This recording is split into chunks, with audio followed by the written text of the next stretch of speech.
তো সামনে এই শপিং মলের সামনে এই যে একটা গেট লাগাইছে, হয়তো কোনো একটা কোম্পানি স্পন্সর করছে।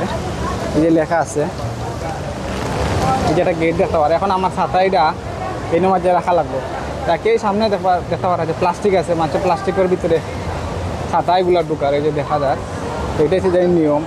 আর শপিং মলের ভিতরে দিয়ে গেলে যাতে ভিতরে পানি না পড়ে, এই কারণে এই প্লাস্টিক এগুলো ব্যবহার করতে হয়। কত সুন্দর সিস্টেম তার দেশের মধ্যে দেখা, এই জিনিসগুলো আসলে অনেক সুন্দর। তো আমরা এখন ছাতাটা ইয়ে করি, তারপরে আবার ভিডিও অন করতেছি।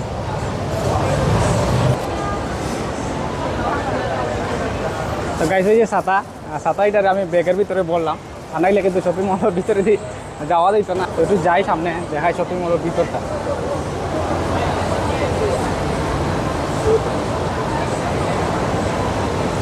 তো গাইস এইরকম ভিডিও যদি আরও চাই তাহলে অবশ্যই চ্যানেলটা লাইক অ্যান্ড সাবস্ক্রাইব করে রাখবা। আর পাবলিক এরিয়ায় ভিডিও করতে গেলে কোন কোন ধরনের এক্সপিরিয়েন্স দরকার, এই ধরনের যদি কোনো ভিডিও চাই তাহলে অবশ্যই কমেন্ট করে জানাইবা। ইনশাল্লাহ যতটুকু সাপোর্ট দেওয়া যায় আমি সাপোর্ট দিব, আর সাপোর্ট করলে অবশ্যই সাপোর্ট পাইবা। আজকের ভিডিওটা এই পর্যন্ত আসিল।